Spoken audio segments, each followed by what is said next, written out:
Hello and welcome to an audible review of the OWSA bylaws. Before we have another discussion on the document, we thought it might be best to present the entire document for review. Some of us learn audibly, some of us learn by reading, and we all know we're all different. But I know I learned a lot by speaking the words out loud. The new bylaws were incepted in 2018, and since the inception of them, there has been a lot to learn. The board has been asked questions we weren't sure how to answer, so we went to a member of the Nonprofit Association of Oregon for answers, and those are explained herein. This is not a legal discussion or legal advice, it's just purely a reading of the document, and I truly hope that you'll see this through the end so that we can all understand what the document reads and get on the same page for the next discussion. Thank you so much, ladies, and I would look forward to the conversation that follows. Talk soon. Thank you and welcome. When we have our discussion, I'd like to remind everyone of our communication agreement. The board has set in place a communication commitment on how we will communicate to each other during our meetings, and we've done a really good job of abiding to that agreement. And it's just a nice reminder of how the tone of how we would like to talk to each other when we have these discussions. So let's get it started. The beginning of our bylaws, it states the purpose of OWSA.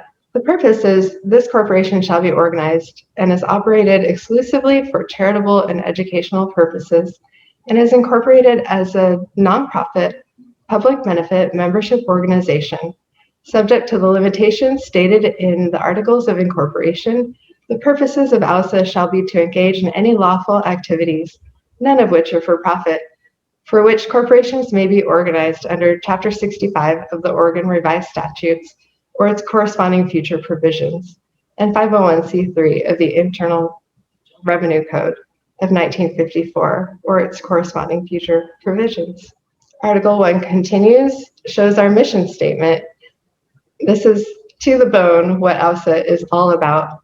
This corporation's primary purpose shall be to increase the number of women who sail on boats by providing education and experience in the art and science of sailing as a competitive and/or recreational sport, while creating a supportive teaching and learning environment in collaboration with the general sailing community.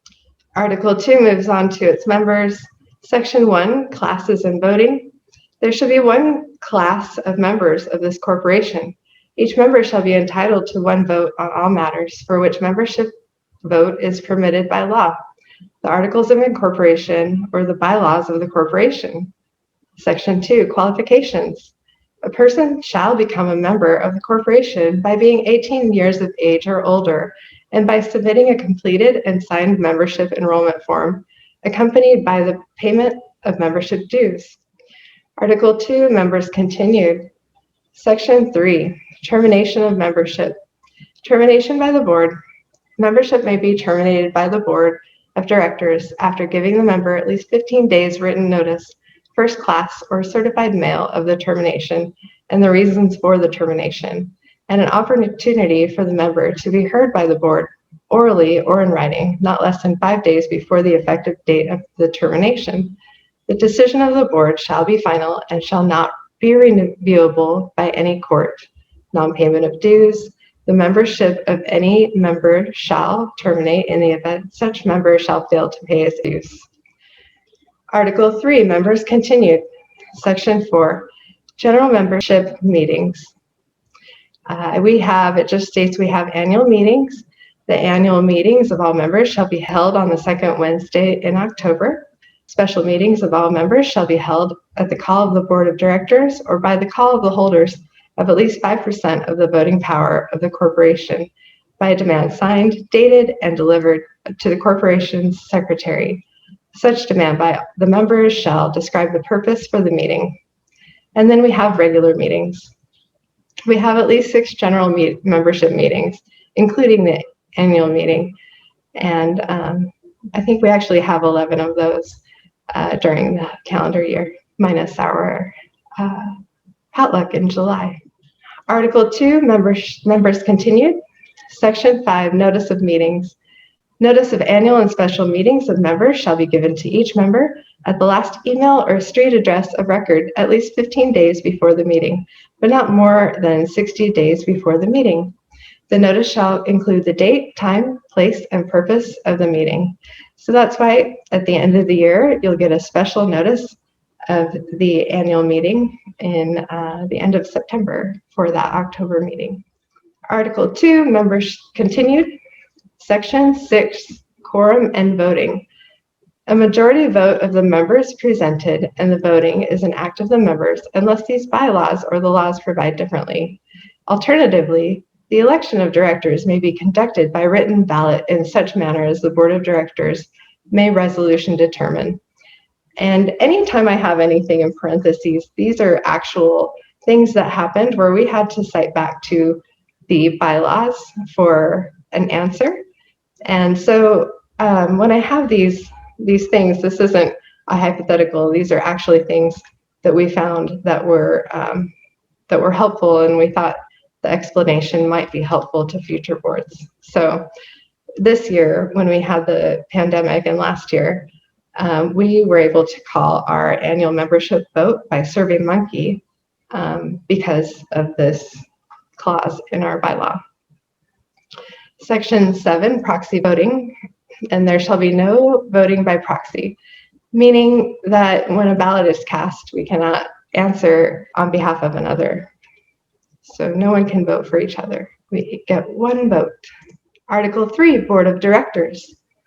Section 1, duties. The business and affairs of this corporation shall be governed by the Board of Directors. Section 2, number and qualification. The number of directors may vary between a minimum of 5 and a maximum of 10. Any woman 18 years of age or older and a member of the corporation is eligible to be a member of the corporation's Board of Directors. The board has adopted a nomination policy which is utilized to determine a person's qualifications for placement on its board for the protection of OWSA, its mission, and its programs. It's located on the OWSA website and will be discussed below. Article 3 continued, Board of Directors. Section 3, term and election. The board shall be elected by the members at the annual meeting of the membership. The term of office for directors shall be 2 years. A director may be re-elected to a maximum of 10 consecutive years on the board in any capacity. The board shall strive to stagger the terms of directors so that each year the terms of as close as possible to 1/2 of the directors shall expire. That way we're staggering and we don't have an all-new board every year. So this also states that the membership elects the board and does not state the election of the board members into a specific position by membership. And you'll see why later. Once the board is elected at the annual meeting by the membership, the board is then to vote in the flag officers and then assign each board member to its position.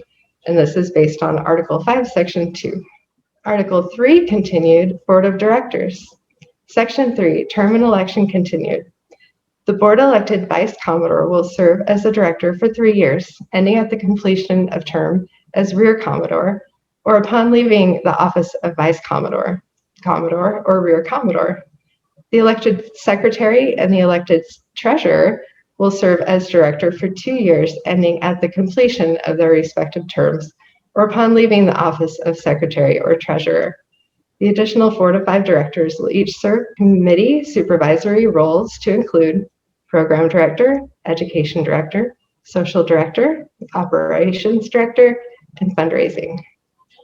Each will serve as a liaison to the board for associated committees. Article 3 continued, Board of Directors. Section 4, removal. Any director may be removed with or without cause at a meeting called for that purpose by a vote of 2/3 of the directors then in office. Section 5, vacancies. Vacancies on the Board of Directors and newly created board positions shall be filled by a majority vote of the directors then on the Board of Directors. So during the 2020 election, the board was asked by its membership What happens if the slate ballot of directors does not get approved by membership? And the slate ballot is a ballot cast on all the directors with one yes or no vote. When this happens, we look back at Article 3, Section 5, Vacancies, to find the answer. If the slate ballot is not approved by membership, then the board is to vote on each director at its first board meeting after the annual meeting. So we take that slate apart and the board individually votes the ladies into their positions. Article 3, Continued Board of Directors. Section 6, Quorum and Action. A quorum of the board shall be 5 directors, or more than one half of the filled board positions. If a quorum is present, action is taken by a majority vote of the directors present. Section 7, Proxies. There shall be no voting by proxies. And again, board members cannot vote for another member. Article 3, Continued Board of Directors. Section 8, Regular Meetings. Regular meetings of the Board of Directors shall be held at least 6 times per calendar year at the time and place to be determined by the Board of Directors.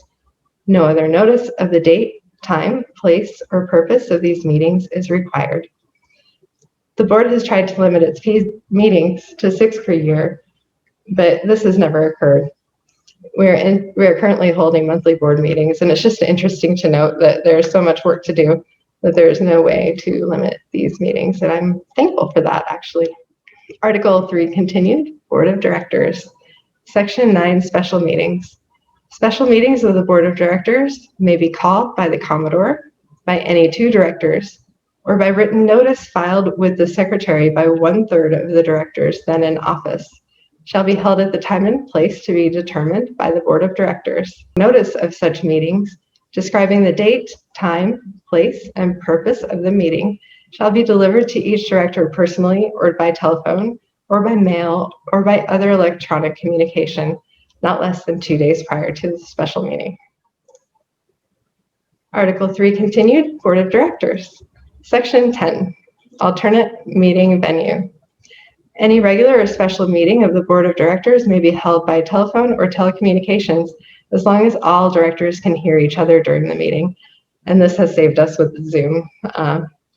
Section 11, No Salary. Directors that shall not receive salaries for their board services, but may be reimbursed for expenses related to board service. Section 12, Action by Consent. Any action required by law to be taken at a meeting of the board may be taken without a meeting if consent in writing setting forth the action to be taken shall be signed by all of the directors. We move on to Article 4, Committees. Section 1, Executive Committee. The Board of Directors may elect an executive committee. The executive committee shall have the authority to make ongoing decisions between the board meetings and shall have the authority to make financial and budgetary decisions. Section 2, Other Committees. The Board of Directors may establish such other committees as it deems necessary and desirable.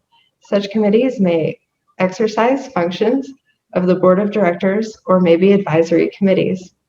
All committees will be assigned as a supervisory director on the board and shall report periodically to the Board of Directors. So as a side note, currently we do not have any executive committees, and there's interestingly no requirement in these bylaws for these working committees to have working minutes. Article 4, Continued Committees. Section 3, Limitations on the powers of committees.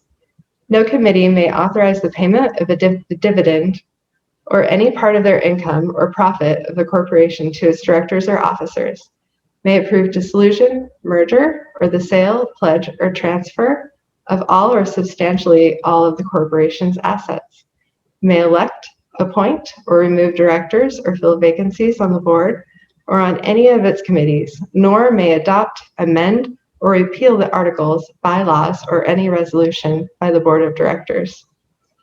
And all expenses go through an approval process by the Board of Directors. Article 5, Officers. Section 1, Titles.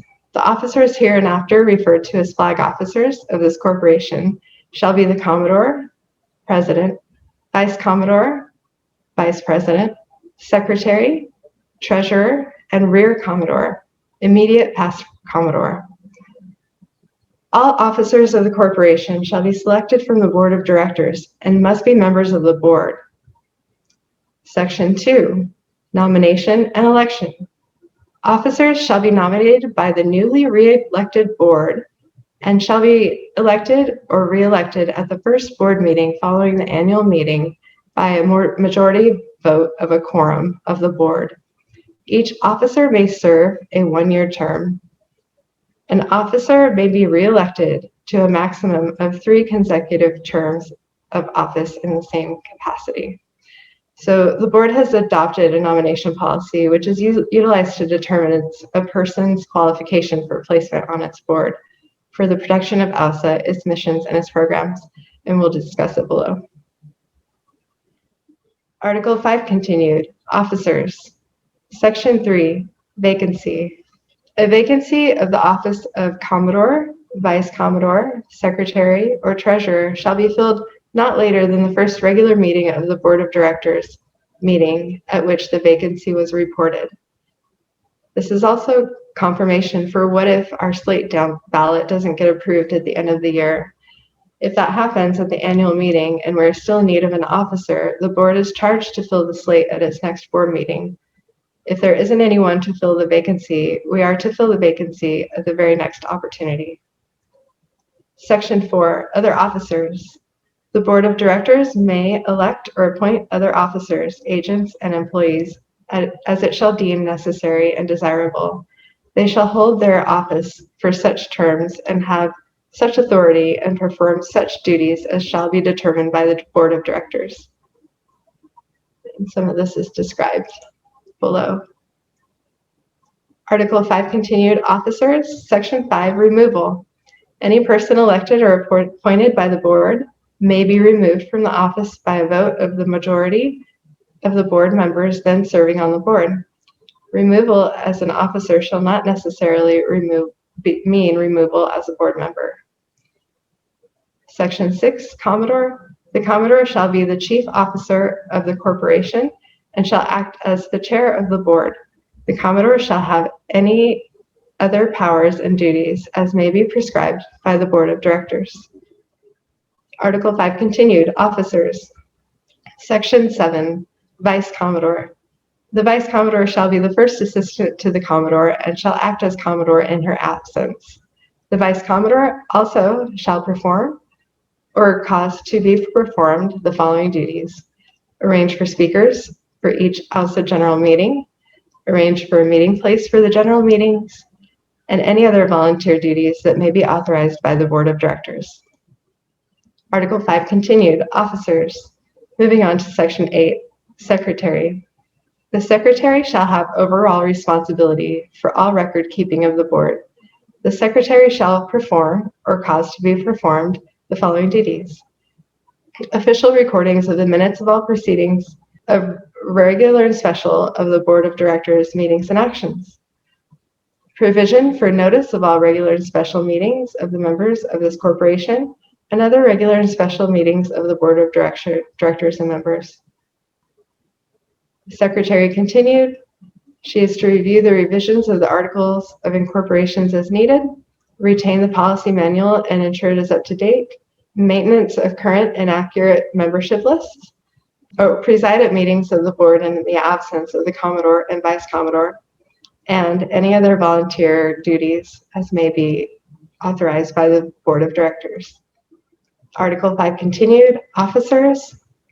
Section 9, Treasurer. The Treasurer shall have overall responsibility for all corporate funds and all matters related to the accounting of corporate funds. The Treasurer shall perform or cause to be performed the following duties: keeping full and accurate accounts of all financial records of the corporation, deposits of all monies and other valuable effects to the name of the credit of the corporation in such depositories as may be designated by the Board of Directors, disbursement of all funds when proper to do so, making financial reports as to the financial condition of the corporation to the Board of Directors, and any other duties as may be prescribed by the Board of Directors. Article 5, continued. Officers, Section 10, Rear Commodore. The Rear Commodore shall act as an advisor and support to the Commodore, ensuring that policies and procedures are being followed, and any other duties as may be prescribed by the Board of Directors. Section 11, Directors, absence from meeting. Any director who is absent from 3 consecutive meetings without satisfactory excuse to the board shall be deemed to have surrendered the office as director. Article 6, corporate indemnity. This corporation will indemnify to the fullest extent not prohibited by law any person who is made or threatened to be made a party to an action, suit, or other proceeding by reason of the fact that the person is or was a director or officer of the corporation or a fiduciary. No amendment to this article that limits the corporation's obligation to indemnify any person shall have any effect on such obligation for any act or omission that occurs prior to the latter of the effective date of the amendment of the date of notice of the amendment is given to the person. The corporation shall interpret this indemnification provision to extend to all persons covered by its provision the most liberal possible indemnification, substantively, procedurally, or otherwise. Article 7, amendments to bylaws. These bylaws may be amended or repealed. A new bylaw is adopted by a majority vote of the members present at a meeting whose purpose includes voting on the adoption of the proposed amendment. Members shall be given at least 10 days notice of the date, time, and place of the meeting at which the proposed amendment is to be considered. The notice shall state that one of the purpose of the meeting is to consider a proposed amendment to the bylaws and shall contain a copy or access to a copy of the proposed amendments. So only the membership can change the bylaws, a vote by the membership. Article 8, dissolution. Upon the dissolution of the organization's assets shall be distributed to one or more exempt purposes within the meaning of Section 501c3 of the Internal Revenue Code, or corresponding section of any future federal tax code, or shall be distributed to the federal government or to a state or local government for the public purpose. Any such asset not disposed of shall be disposed of by a court of common pleas of the county in which the principal office of the organization is then located, exclusively for the purposes or to such organization or organizations. As said, court shall determine which are organized and operated exclusively for such purposes.